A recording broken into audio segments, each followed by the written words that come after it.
Hey there! We all spend so much of our time online these days, right? But how often do we stop and think about whether our digital life is as safe as, our actual physical life? Today, we're going to break down some really simple ways to secure your digital world. And I promise it's a lot easier than you think. Let's kick things off with a quick story. So let me tell you about this guy, Richard. He's 72 years old, and he just got himself a brand new smart TV. He was so excited, got it all set up on his Wi-Fi, everything was great. But then, about a week later, his son noticed something pretty creepy.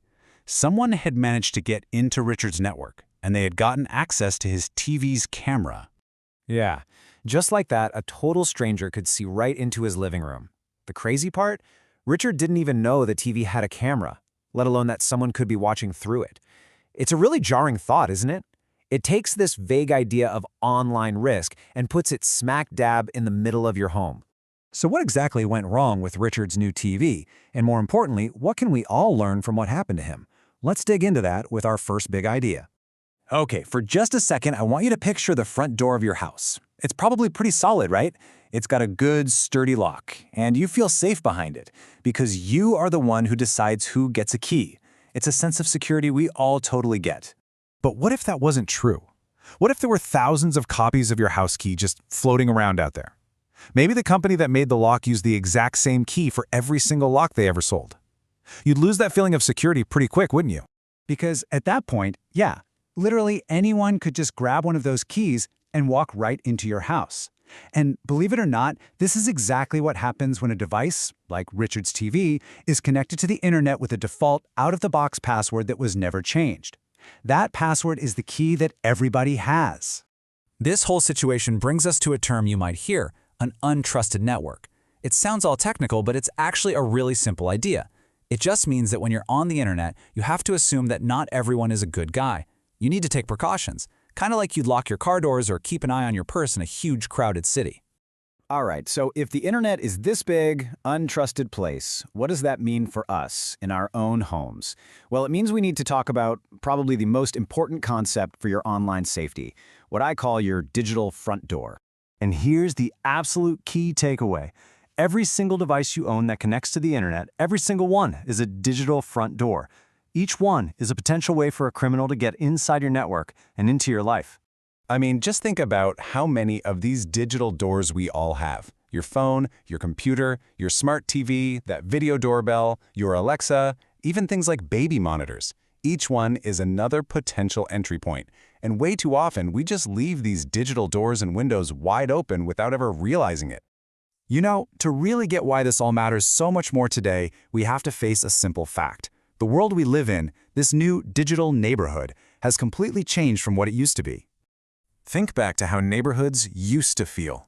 You probably knew most of your neighbors, right? Maybe people even left their doors unlocked sometimes. The digital world, well, it's not like that at all. It's more like a giant, bustling city with millions of strangers walking past your digital front door every single second. Now, most of them are just minding their own business, but some are actively looking for an unlocked door. And this gets us to the most important message of all. This is not about being scared. It's not about unplugging everything and living in a cave. It's simply about getting into the habit of locking your digital doors, just like you lock your real ones. It's about being prepared, not paranoid. And here is the best part of this whole thing. You are the one in control. You already have all the keys you need for your own digital safety. So let's talk about how we turn this awareness into some real confidence.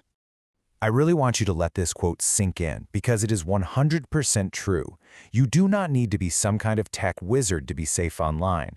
If you've got the basic life skills to read, to understand information, and to manage your daily life, trust me, you are more than capable of managing your online safety. That's really all this is. It's not about learning to write code or becoming a computer programmer. It's just about learning a few new, simple habits, the same way you learn to lock your car doors or your front door when you leave the house.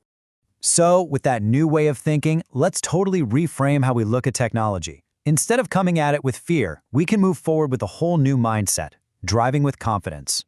It is so important to remember this. The whole point of understanding these risks isn't to make you want to toss your phone into a river. The goal is to empower you so you can use all these amazing tools with confidence and actually enjoy all the cool things they do without all the worry. Here's a perfect way to think about it. Learning to drive a car has risks, obviously. But we don't just give up on cars. We learn the rules of the road, we build good habits, like checking our mirrors, wearing a seatbelt, and then we can drive safely every day. The internet is exactly the same.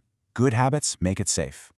So, the way forward is all about building these new habits. And as you start doing that, you'll start to gain these skills. You'll be able to see scams a mile away, create passwords that are both strong and easy to remember, and spot those fake emails and texts. You'll know what to do when something feels wrong. And all of that leads to the final, most important goal, just feeling confident when to use technology. Look, I know this might feel like a lot to take in all at once, but it really all starts with just having the right attitude. Understanding your digital front door is that first huge step. You are totally capable of learning the rest. You've got this. So I'll just leave you with one simple question to think about. After everything we just talked about, your phone, your computer, your TV, are your digital doors locked? Thanks for tuning in.